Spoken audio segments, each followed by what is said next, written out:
तो गाइस इस वीडियो में हम पढ़ेंगे कि रॉक्स की क्लासिफिकेशन कैसे की जाती है, कैसे हम उनको क्लासिफाइड कर सकते हैं। तो हम उनको 3 पार्ट में क्लासिफाई करते हैं। फर्स्ट है geological, second physical and third chemical. Geological, based on their origin of formation stones are classified into 3 main parts.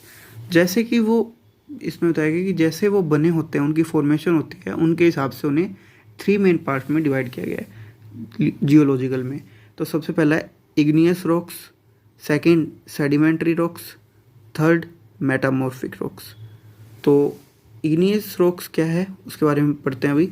This rocks are formed by cooling and solidifying of the rocks masses from their molten magnetic condition of the material of the earth. Generally, igneous rocks are strong and durable. Granite, trap and basalt are the rocks belonging to this category. यानी ये rocks जो ठंडे हो जाते हैं, ठंडे हो जाते हैं तब ये सॉलिड फॉर्म में आते हैं और ये रॉक्स बनते हैं। ये रॉक अक्सर लावा जब बनता है तो लावा की जो ऊपरी परत होती है उसके ये रॉक बने जाते हैं, तो ये ज़्यादा स्ट्रॉन्ग होते हैं। उसके बाद है हमारे पास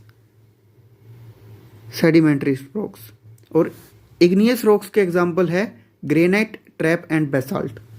तो अब हम पढ़ते हैं सेडिमेंट्री रॉक्स के बारे में।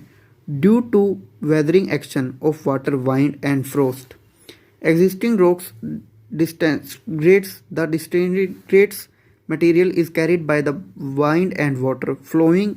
Water deposits its suspended material at some points of obstacles to its flow. These deposited layers of material are conducted under pressure and by heat.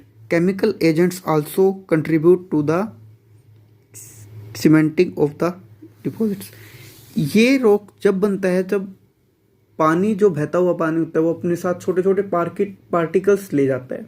तो पार्टिकल्स जब इकट्ठे होते हैं तो उससे जो पत्थर बनता है, उस फ्लो की, पानी के फ्लो की वजह से और हीट की वजह से जो पत्थर बनता है उसे हम सेडिमेंट्री रॉक्स कहते हैं।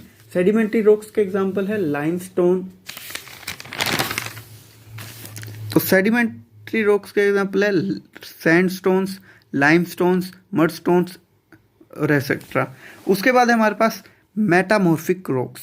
Metamorphic rocks previously formed igneous and sedimentary rocks undergo changes due to metamorphic action of pressure and internal heat. For example, due to metamorphic action, granite becomes grease, trap and basalt changes to slate and laterite. Limestone changes to marble and mudstone becomes slate. इसमें बताया गया है कि जब जो igneous rocks होते हैं वो जब उन्हें ज़्यादा हीट मिलती है, ज़्यादा प्रेशर लगता है उनके ऊपर, तो वो मेटामॉर्फिक रॉक्स बन जाते हैं। जैसे कि अभी हमने पढ़ा, ग्रेनाइट बन जाता है ग्नीस, ट्रैप और बेसाल्ट बन जाते हैं साइस्ट एंड लेटराइट, और लाइमस्टोन बन जाता है मार्बल। उसके बाद है हम पढ़ेंगे फिजिकल क्लासिफिकेशन ऑफ रॉक्स। तो फिजिकल क्लासिफिकेशन उनके स्ट्रक्चर से हम डिसाइड करते हैं कि ये रॉक्स कैसा है, ये पत्थर कैसा है, ये पहाड़। तो सबसे पहले है स्ट्रेटिफाइड रॉक और उसके बाद है unstratified rock. This rocks having layered structure, they possess planes of stratification of cleavage, they can be easily split along this planes. Sandstone, slate etcetera are the example of this class stones. तो इनकी जो परत होती है वो मजबूत नहीं होती इतनी, वो कमज़ोर होते हैं। तो यानी जो मिट्टी की परत जिनके ऊपर होती है पहाड़ों के ऊपर, उन्हें हम स्ट्रेटिफाइड रॉक्स कहते हैं। तो उनका एग्जांपल है सैंडस्टोन और स्लेट। स्लेट और सैंडस्टोन इसी पहाड़ से बनते हैं। उसके बाद है unstratified rocks. This rocks are not stratified, they possess crystalline and compact grains, they can not be split into the thin slab grain. Granite, trap, marble etc. are the example. जो कि मजबूत होते हैं, जिनकी ऊपर लेयर जो होती है वो पतली नहीं होती, उनको हम अनस्ट्रेटिफाइड रॉक कहते हैं। तो उनका एग्जांपल है ग्रेनाइट, ट्रैप और मार्बल। जो कि काफ़ी मजबूत होते हैं। ये रॉक हमें पता है कि ये पत्थर काफ़ी मजबूत पाए जाते हैं। उसके बाद है हमारे पास chemical classification. On the basis of their chemical composition engineers prefer to classify rocks are.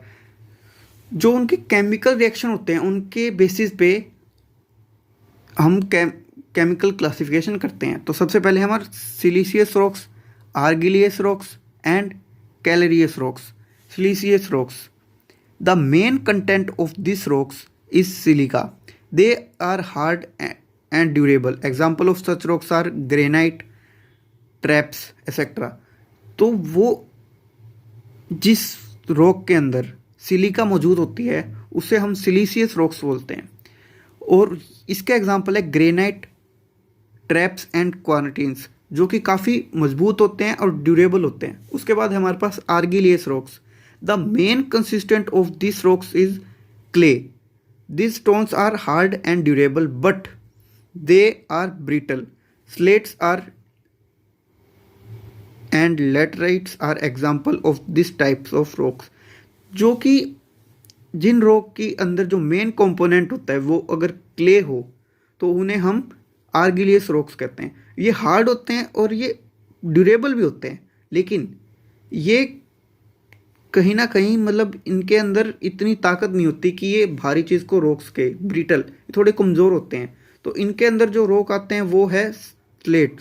Slate का पत्थर इतना मजबूत नहीं होता।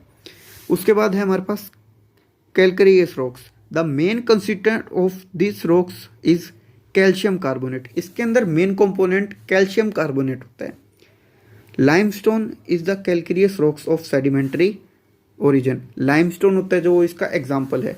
उसके बाद अब हम पढ़ते हैं टेस्टिंग ऑफ स्टोन, कि स्टोन को कैसे हम टेस्ट करें कि हमें पता लग सके कि वो सही है या गलत। तो उसके बारे में हम पढ़ते हैं कि कैसे हम उसको टेस्ट कर सकते हैं। तो हम उनको इन 11 तरीकों से टेस्ट करते हैं एक पत्थर को।